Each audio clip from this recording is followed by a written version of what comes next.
जिले की हर खबर सबसे पहले आप तक पहुंचाने का वादा, बस यही है एक इरादा।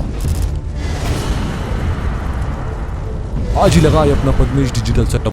नमस्कार, बहुत स्वागत है आपका। आप देख रहे हैं पद्मेश 24/7। कृष्ण संडे के साथ बुलेटिन की शुरुआत करते हैं हेडलाइन से।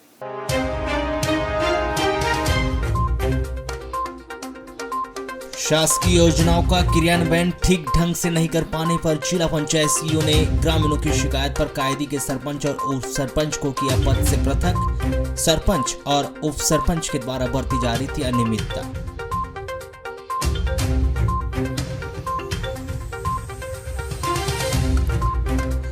डाली दमाई हत्याकांड के बाद आक्रोशित समर्थकों ने पुलिस बल पर किया था हमला। पुलिस ने बलवा करने के मामले में आरोपियों की धरपकड़ की शुरू। 4 आरोपी हुए गिरफ्तार, भेजा जेल।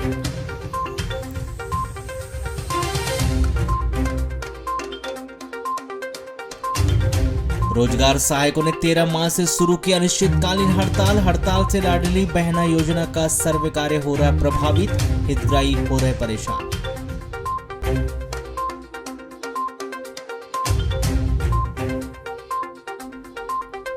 नगर के वार्डों में संचालित हो रही शराब दुकानों के स्थान परिवर्तन की उठी मांग। नगर पालिका अध्यक्ष सहित आधा दर्जन पार्षदों ने कलेक्टर कार्यालय में सौंपा ज्ञापन।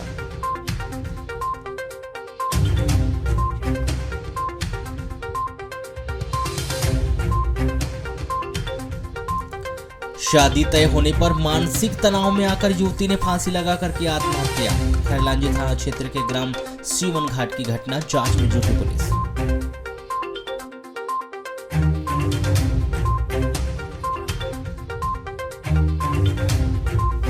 बालाघाट रेंज के 46 प्रधान आरक्षक और कार्यवाहक सहायक उप निरीक्षक हुए पद से पदोन्नत। पुलिस मुख्यालय भोपाल के निर्देश के अनुसार बालाघाट रेंज ने जारी किया आदेश।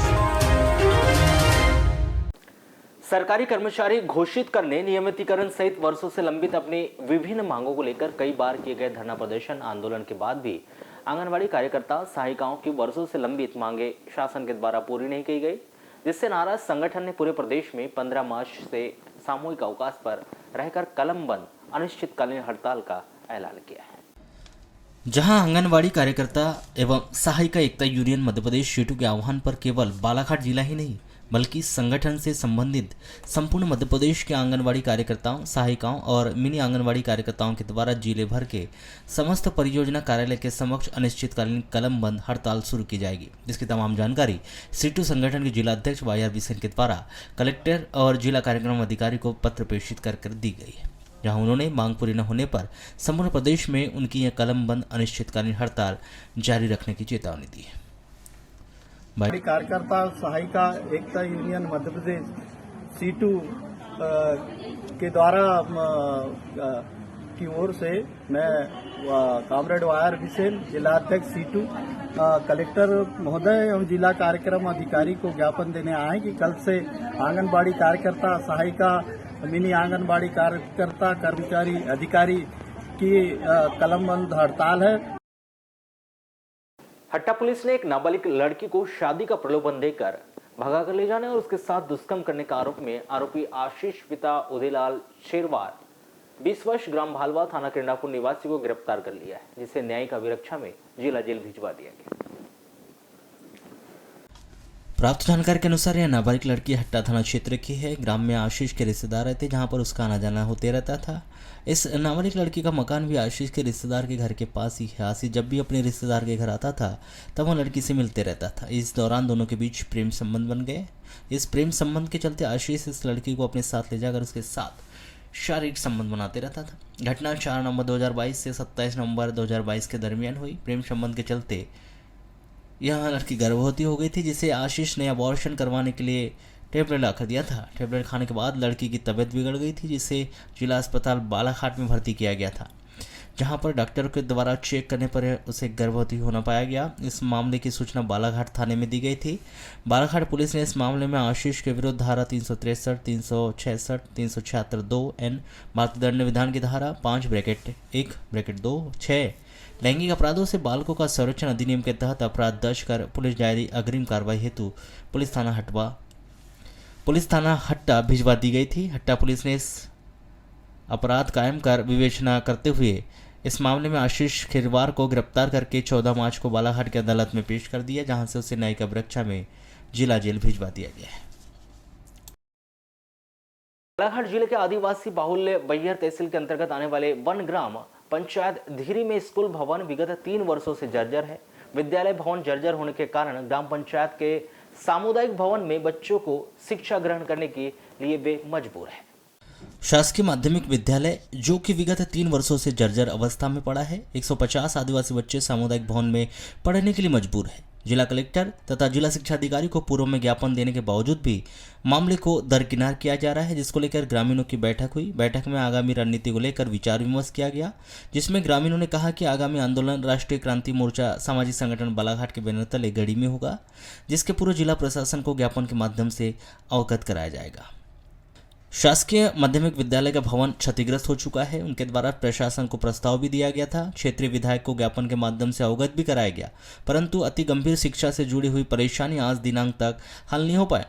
उक्त मांग जल्द पूर्ण होने पर हम जल्द ही आंदोलन करेंगे। ये अपना माध्यमिक शाला स्कूल के मतलब माध्यमिक शाला धीरे ये अपना दरदर हो चुके हैं। इसके माध्यम से अपन जनता है, माताएं बहनें बुजुर्ग हैं, ये बैठे हैं। अरे हाँ, अपने बीच में चर्चाएं हुई है। क्या तो चर्चा? मेरे को बोल रहे कि आप प्रस्ताव इसके बारे से दिए हो कि नहीं। मतलब पहले से तो एक प्रस्ताव दे चुके हैं, तो उसके तो कोई सुनाई नहीं हो रहा है, न बता ही नहीं रहे हैं। अभी आप जिला सीओ तक के भिजाए हैं कि नहीं भिजाए हैं, इसको मेरे को भी ये मालूम नहीं है। बरसात के समय में बच्चों को काफी परेशानी का सामना करना पड़ता है। छत से पानी टपकता है, जर्जर भवन की बिल्डिंग में बैठना दुश्वार हो जाता है, जिसके चलते ग्राम पंचायत सामुदायिक भवन में बच्चे 3 वर्षों से पढ़ रहे हैं। स्कूल में टपकता है बारिश में, इसके कारण बच्चे यहाँ बैठ नहीं पाते। वहाँ जाते हैं ग्राम भवन में, वहाँ पढ़ते हैं। बारिश में बहुत दिक्कत होती है। अच्छा, ये वनग्राम है, आपको क्या लगता है कि आदिवासियों का आज तक उत्थान हुआ है? 75 साल हो गया देश को आजाद। कुछ नहीं हुआ है। बालाघाट जिले के बैहर तहसील के अंतर्गत वन ग्राम धीरी में शिवराज सरकार के द्वारा पेशा एक्ट भी लागू किया गया, जहां पर 150 आदिवासी बच्चे 3 वर्षों से शासकीय माध्यमिक विद्यालय के जर्जर भवन होने के कारण सामुदायिक भवन में बैठने के लिए मजबूर है। उनके द्वारा ग्रामीणों के साथ बैठक की गई, जिसमें रूपरेखा बनाई गई है कि 10 दिन के बाद प्रशासन को अल्टीमेटम ज्ञापन देकर जल्द ही नए भवन की स्वीकृति दी जाए। जल्द मांगे पूरी नहीं होने पर गढ़ी में बड़ा आंदोलन किया जाएगा, जिसकी जिम्मेदारी शासन प्रशासन की होगी। से जुड़ी हुई जर्जर भवन जो है, आदिवासी बच्चे लगभग 150 बच्चे जो है वहाँ पे बैठने को मजबूर है और बहुत ज़्यादा क्रिटिकल कंडीशन है इस गांव की। उसी विषय को लेके हम लोग यहाँ पे आज बैठक आयोजित हमारी हुई थी। लगभग यहाँ पे ग्रामीण सारे उपस्थित हुए, सरपंच महोदय भी यहाँ पे उपस्थित है, हमारे दादा भी यहाँ उपस्थित है। राष्ट्रीय क्रांति मोर्चा के बैनर तले ये मीटिंग हमारी यहाँ पे संपन्न हुई। यहाँ पे हमने ये निर्णय लिया कि आज से लगभग 10 दिन के बाद में हम लोग एक अल्टीमेटम ज्ञापन शासन प्रशासन को सौंपेंगे और उसके बाद गढ़ी क्षेत्र में एक बड़े आंदोलन की हम लोग तैयारी करने जा रहे हैं। प्रदेश सरकार के द्वारा कोरोना काल समाप्त होने के बाद अब वर्ष 2022-23 में कक्षा 6वीं और 9वीं में अध्ययन करने वाले छात्र छात्राओं के लिए शासन से 1100 साइकिलें आ चुकी है।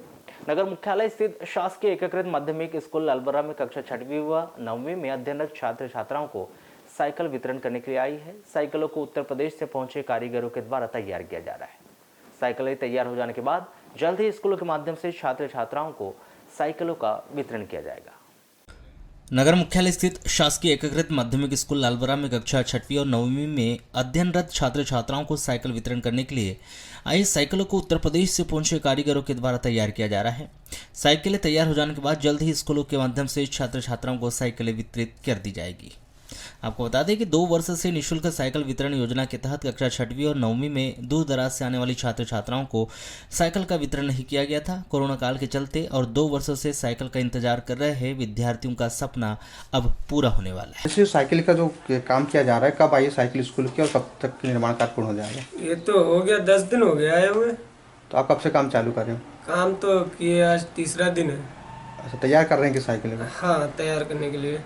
तो कितनी साइकिल है यहाँ पे? यहाँ पे 1100 कुछ साइकिल है। तो स्कूल में बैठने वाली साइकिल है? हाँ, ये स्कूल में बैठेगी साइकिल।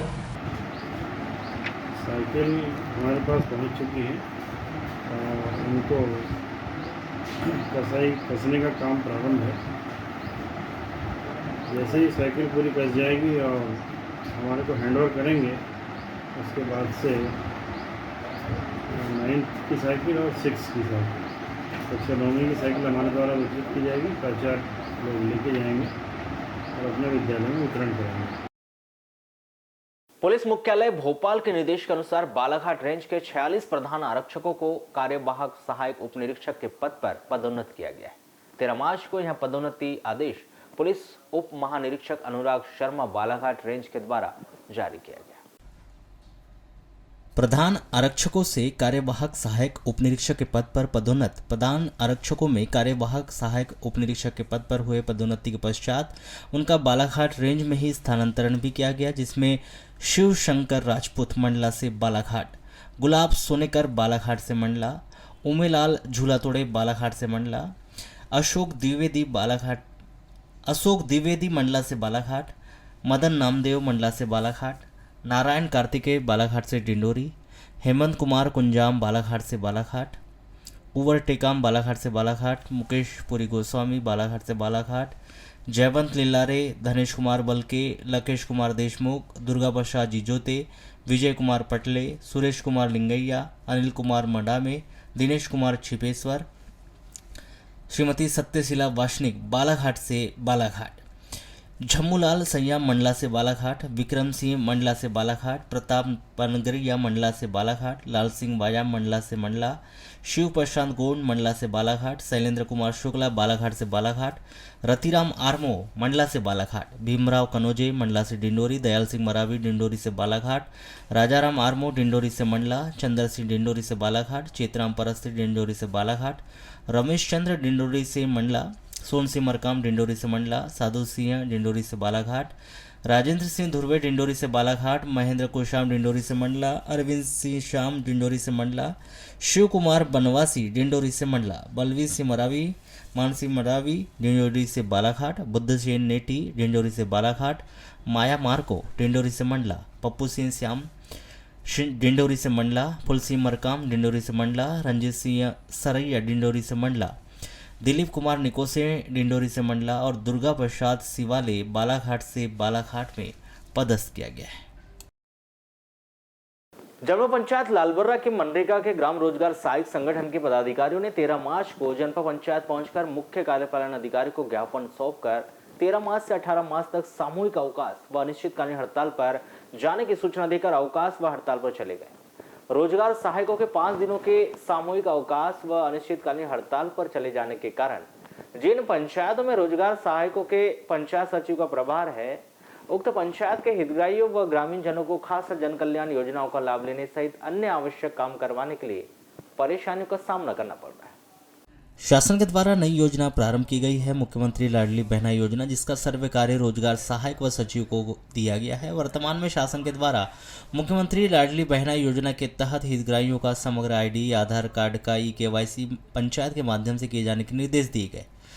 उक्त कार्य रोजगार सहायक व सचिव के द्वारा पंचायतों में निःशुल्क किया जाना है, परंतु रोजगार सहायकों के अनिश्चितकालीन हड़ताल व 5 दिनों के सामूहिक अवकाश पर चले जाने से समग्र आईडी व आधार कार्ड का ई-केवाईसी सहित अन्य कार्य प्रभावित हो रहे हैं। साथ ही ग्राम की महिलाएं पंचायतों में समग्र आईडी में नाम सुधारने, आधार कार्ड से ई-केवाईसी करवाने के लिए पहुंच रहे, परंतु रोजगार सहायक के अवकाश पर चलने जाने के कारण उनके कार्य समय पर नहीं हो पा रहे। वह मजबूरी में ऑनलाइन सेंटरों में पहुंचकर अपना कार्य करवा रहे और उन्हें 50 रुपये इसका लग रहे। वहीं दूरभाष पर चर्चा करने पर मुख्य कार्यपालन अधिकारी गायत्री कुमार सारथी ने बताया कि पंचायतों में पदस्थ रोजगार सहायक संगठन के प्रांतीय आह्वान पर 5 दिन का सामूहिक अवकाश पर है, जिनके स्थान पर पंचायत सचिव के द्वारा मुख्यमंत्री लाडली बहना योजना का सर्वे व ई-केवाईसी का कार्य किया जा रहा है और जिन पंचायतों में रोजगार सहायक सचिव का प्रभार है वे अवकाश पर है, उनके स्थान पर वैकल्पिक व्यवस्था कर ई-केवाईसी सहित अन्य कार्य करवाए जा रहे हैं ताकि ग्रामीण जनों का सभी काम समय पर हो सके। जनपद पंचायत बिरसा के अंतर्गत आने वाले ग्राम पंचायत छपला के लगभग 1 दर्जन ग्रामीण और सरपंच ने कलेक्टर कार्यालय पहुंचकर कलेक्टर को ज्ञापन सौंपकर ग्राम पंचायत में सचिव को उपलब्ध कराए जाने की मांग की है।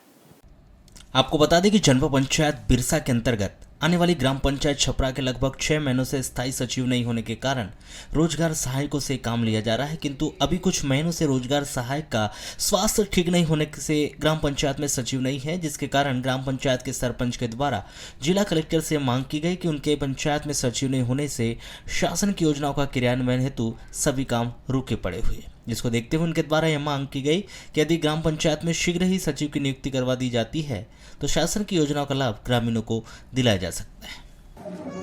इस कार्यकाल में अब तक के 3 सचिव फेरबदल होते चले गए। अभी चौथा कौन आने वाला है क्लियर नहीं है, लेकिन अभी तक जो हम विगत 1.5 माह से रोजगार सहायक को प्रभार दिए थे, इसमें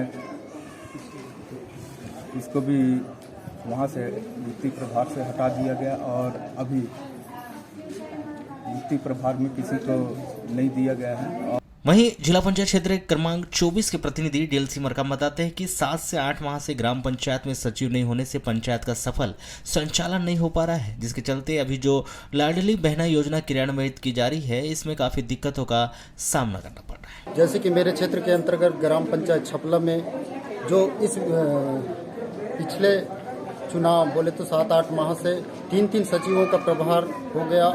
सफल संचालन के लिए अभी जैसे सरकार की कई योजनाएं हैं, चाहे आईडी से संबंधित हो, चाहे अभी वो लाडली बहन योजना हो, तो इनके यहाँ भी सचिव ही नहीं है। वैसे भी जनपद पंचायत बिरसा जो कि 62 पंचायत हैं, जिसमें 45 सचिव लगभग हैं, तो यहाँ के सचिव को वहाँ की सचिव को वहाँ कर करके काम चला रहे हैं। कुछ सचिव जो हैं डिफाल्टर है, उनको वित्तीय प्रभार आज तक के नहीं दिया गया है। तो सफल संचालन के लिए जैसे कि छपला में जो पिछले इसमें रोजगार सहायक को वित्तीय प्रभार दिया गया था वह हटा दिया गया, तो मैं चाहता हूं कि अगर 62 में 62 पंचायतों में 62 सचिव नहीं है तो कहीं हो सके तो रोजगार सहायकों से भी काम चलाएं। या तो वारासोनी क्षेत्र के ग्राम पंचायत कोथुरना के लक्ष्मी स्व सहायता समूह ने इसी ग्राम में संचालित सागर स्व सहायता समूह पर आरोप लगाते हुए इसकी शिकायत जिला पंचायत सीईओ जनपद पंचायत खैलांजी व बीआरसी को की है। लक्ष्मी स्व सहायता समूह में कार्यरत महिलाओं का कहना है कि साठगांठ कर एक ही सागर स्व सहायता समूह को मध्याह्न भोजन की जवाबदारी शिक्षा विभाग व जनपद विभाग ने दी है, जिससे बच्चों को न तो समय पर भोजन मिल पा रहा है और न ही भोजन गुणवत्ता युक्त है। लक्ष्मी स्व सहायता समूह का कहना है कि ग्राम पंचायत कोथुरना में 2 शासकीय व 2 आंगनबाड़ी केंद्र है, मगर हमें मध्याह्न भोजन बनाने का ऑर्डर नहीं दिया गया। हम चाहते कि सागर स्व सहायता समूह के पास एक स्कूल व एक आंगनबाड़ी का मध्याह्न भोजन बनाने व एक स्कूल व एक आंगनबाड़ी केंद्र का मध्याह्न भोजन का आदेश हमें भी दिया जाए। दीदी ये बताएं, आप स्व सहायता समूह की अध्यक्ष हैं? जी अध्यक्ष। क्या नाम है आपके स्व सहायता समूह का? लक्ष्मी स्व सहायता समूह। लक्ष्मी, क्या परेशानी की आपने शिकायत की है? सर परेशानी हमको ये है कि हम चाह रहे हैं कि 2 स्कूल 2 आंगनबाड़ी कोथुरना में है और 20 साल से वो महिला कर रही है मध्याह्न भोजन का काम, तो हम चाह रहे हैं कि एक स्कूल एक आंगनबाड़ी हमारे मतलब समूह को मध्याह्न भोजन का काम मिलना चाहिए। इसकी शिकायत हमने जनपद सीईओ बीआरसी जिला पंचायत सीईओ को की है। परेशानी कुछ नहीं है सर, बस परेशानी इतनी है कि एक आंगनबाड़ी एक स्कूल एक समूह को दिया जाए और है तो हमारे बच्चे किनको अच्छे से खाना मिलता नहीं। खाना में ये है कभी दाल चबरी तो कभी भट्टे की सब्जी डेली में, और नहीं तो फिर कभी कभी आंगनबाड़ी में स्कूल में है तो वो मेनू के हिसाब से नहीं मिलता, जो मेनू बनाया है नहीं जी, मेनू के हिसाब से नहीं मिलता। वहीं अपने ऊपर लगे आरोपों के संबंध में सागर स्व सहायता समूह के अध्यक्ष श्रीमती रीना बिशे ने दूरभाष पर बताया कि वे 15 वर्षों से समूह चला रही है। अकेला समूह पंजीकृत था और लक्ष्मी स्व सहायता समूह उनके द्वारा तैयार किया गया, जो 3 माह पुराना है। उनके द्वारा गुणवत्ता युक्त भोजन परोसा जाता है। शासन ने कार्य दिया है जिसे पूर्ण निष्ठा के साथ वे कर रहे हैं। लालबरा में क्षतिग्रस्त नल जल योजना की पाइपलाइन का मरम्मती कार्य नहीं होने के कारण हजारों लीटर पानी रोड के ऊपर से बह रहा है, जिसके कारण बस स्टैंड में प्रवेश द्वार व मार्ग के किनारे बने गड्ढों में पानी जमा होने व रोड से पानी बहने के कारण स्थानीय दुकानदार, राहगीर व स्कूल आने जाने वाले छात्र छात्राओं को खासा परेशानियों का सामना करना पड़ा। व गड्ढों में पानी जमा हो जाने के कारण दुर्घटना होने का भी अंदेशा बना हुआ है, परंतु जिम्मेदारों के द्वारा इस समस्या की ओर कोई ध्यान नहीं दिया जा रहा है, जिससे लोगों में शासन प्रशासन के प्रति आक्रोश व्याप्त है। आपको बता दें कि प्रशासन के द्वारा 2 माह पूर्व सराटी नदी मानपुर से अहिंसा द्वार बालाघाट सिवनी हाईवे मार्ग व हाई स्कूल मार्ग पर अतिक्रमण हटाने की कार्रवाई की गई थी और कच्चे व पक्के अतिक्रमण को जेसीबी मशीन से जमींदोज भी किया गया था। इस दौरान जगह जगह से नल जल योजना की पाइपलाइन क्षतिग्रस्त हो चुकी है, जिसके कारण क्षतिग्रस्त स्थानों से दिन भर हजारों लीटर पानी रोड के ऊपर बहते रहता है और रोड के ऊपर से पानी बहने के कारण मार्ग से आवागमन करने वाले लोगों को खासा परेशानियों का सामना करना पड़ रहा है। दुर्घटनाएं भी घटित हो रही है, जबकि इस मार्ग से रोजाना ही जिम्मेदार जनप्रतिनिधि, अधिकारी, कर्मचारी आवागमन करते हैं, बावजूद इसके कि उन्हें मार्ग से बह रहा पानी दिखाई नहीं दे रहा है, जो समझ से परे लग रहा है। दुकानदार व राहगीरों ने शासन प्रशासन से नल जल योजना की क्षतिग्रस्त पाइपलाइन का जल्द से जल्द मरम्मत कार्य करवाए जाने की मांग की।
क्या स्थिति है अभी रोड की? यहाँ पे रोड की बारिश जैसी स्थिति दिख रही है। 15 दिन हो गया लगभग अतिक्रमण हटाया गया है, इसके बावजूद भी इनके द्वारा ये कुछ नालियाँ टूटी है, उसको ठीक नहीं किया जा रहा है, जिसके कारण बहुत कीचड़ हो रहा है। बारिश जैसी स्थिति बनी हुई है, प्रशासन ध्यान नहीं दे रहा है। आवागमन में क्या? आवागमन में भी काफ़ी परेशानी हो रही है लोगों को कीचड़ों की वजह से। आप देख रहे होंगे जैसे कि बारिश जैसा माहौल बना हुआ है। क्या होना था यहाँ पे जैसे अतिक्रमण हटा? तो होना चाहिए था कि नाली बननी चाहिए थी, रोड बननी चाहिए थी, ताकि जो नालियों का पानी है ये व्यवस्थित हो। तो विगत दिनों जो अवैध रूप से जो अतिक्रमण हटाओ अभियान चालू किया गया यहाँ के स्थानीय जनप्रतिनिधि के दबाव में प्रशासन द्वारा न ये रोड अभी NH में हुआ है, अभी राजमार्ग 72 ही है, उसके बाद भी लोगों को गुमराह करके कि ये नेशनल हाईवे रोड हो गया है। इस चक्कर में रोड के दोनों साइड 40-40 फीट और कुछ जगह तो जो अवैध रूप से 29 की जगह भी 40 फीट अतिक्रमण तोड़ा गया। उसके कारण जो पूर्व की राजमार्ग 26 और 72 की जो रोडें थी, नालियां थी, वो नाली पूरी तरह बूंझ गई। और नाली जब बूंझ जाने से, नाली जब बंद हो जाने के कारण जो बैंक के सामने जो निस्तार का जो लोगों के जो रोड किनारे घर थे, जो निस्तारी पानी होता है, चाहे वो गटर पानी हो, नहाने धोने का पानी हो, बर्तन साफ का पानी हो, ये राजमार्ग 72 से बह रहा है। आज भी जो है जेसीबी लगी हुई है और बिना किसी सूचना के जेसीबी वाले आ जाते हैं और अतिक्रमण तोड़ने के नाम से विभिन्न प्रकार की पाइपलाइन हमारी टूट रही है। आज भी टूटी है, बस स्टैंड में बहुत सारा पानी बह रहा है। मैं खुद अभी वहाँ से आ रहा हूँ। मैंने इस संबंध में भी जो है तत्काल जो है कलेक्टर महोदय को मैसेज कर दिया है, मुख्य कार्यपालन अधिकारी जिला पंचायत महोदय को भी मैंने मैसेज कर दिया है। तहसीलदार महोदय से मेरी व्यक्तिगत टेलीफोन में बात हुई तो अभी तहसीलदार साहब ने बोले कि ठेकेदार को उन्होंने शायद बोले हैं कि तत्काल उसको सुधार करें करके, क्योंकि आए दिन जो है वहाँ पर पानी बहुत मात्रा में बह रहा है और पूरा बस स्टैंड जो है उस समय पानी है। सचिव साहब का कहना है कि स्थानीय पंचायत में किया जा सकता है कि पानी पूरे नाली एक्चुअली में क्या है, पाइपलाइन जेसीबी से अभी भी टूट रही है, पाइपलाइन अभी भी तोड़ा है उन्होंने। यानी हम बनाएंगे भी तो कोई मतलब का नहीं है, बनाना तो कोई अच्छी विभाग को। हम बार बार इन लोगों की शिकायत कर रहे हैं, ये लोग बनाते नहीं हैं और इससे क्या है, अराजकता का माहौल फैल रहा है लालबर्रा में। लोगों को पानी नहीं मिलेगा तो पानी की तराही होगी, पानी की तराही होगी तो जनता निश्चित रूप से नाराज होगी। क्या होना चाहिए? इसको जो है सबसे पहले जो है इसके लिए बैठ के एक कार्ययोजना टाइप की बनाना चाहिए कि पाइपलाइन कहाँ कहाँ गई है। जहाँ पाइपलाइन गई है उसको अभी फिलहाल छोड़ देना चाहिए उस जगह को, और जहाँ पाइपलाइन है उस जगह को छोड़ते हुए काम करना चाहिए तो ज़्यादा अच्छा है। अभी पूरी पाइपलाइन पुरानी बिछी हुई है लालबरा नगर मुख्यालय में। अब ये जाते हैं जेसीबी से कहीं भी गड्ढा खोद दिए और तो पाइपलाइन को उड़ देते हैं, उससे क्या लोगों को पानी देने में दिक्कत जा रही है। देखिए, जिस दौरान ये अतिक्रमण हटाने की कार्रवाई हुई थी प्रशासनिक तौर पर हुआ था और उसके संबंध में आदेश भी थे। हो सकता है कि उस दौरान पाइपलाइन जिस दिन अतिक्रमण हटा उस दिन तो ये पाइपलाइन क्षतिग्रस्त नहीं हुई थी और अभी भी उनका जो पंप हाउस कायम है। अगर पाइपलाइन क्षतिग्रस्त हो गई है और रोड में पानी बह रहा है तो इस संबंध में हम यहाँ से पत्राचार करेंगे और वो जो पंप हाउस है वो अभी पंचायत के उसमें है, अधिकार क्षेत्र में है, उन्हीं के माध्यम से संचालित हो रहा है। तो हम सरपंच और सचिव के पत्राचार यहाँ से कर देते हैं और ये संबंध PHE विभाग को भी लिख देते हैं कि अगर कोई पाइपलाइन अच्छी थी उसको ठीक करें ताकि लोगों को इससे निजात मिल सके। तो नालियाँ भी चौक हो चुकी है। देखिए, अगर नालियाँ चौक हुई है तो ग्राम पंचायत क्षेत्रों में अतिक्रमण भले ही तहसीलदार के एसेस से प्रशासनिक तौर पर हटाते हैं, पर ये ग्राम पंचायत क्षेत्र का प्रशासनिक मामला है। अगर नालियाँ भर गई हैं वो अपने आदमी लगाकर भी साफ करवा कर नालियों को ठीक कर सकता है। ये नहीं है कि जब अतिक्रमण हटाया गया तो तहसीलदार ही उसको हटाए। ठीक है, तहसीलदार का काम अतिक्रमण हटाना है, व्यवस्था बनाने की जिम्मेदारी संबंधित स्थानीय निकाय की होती है। तो दोनों चीज़ों के बारे में पत्राचार कर देते हैं सरपंच को ताकि ये जो समस्या हो रही है उससे निराकरण हो सके।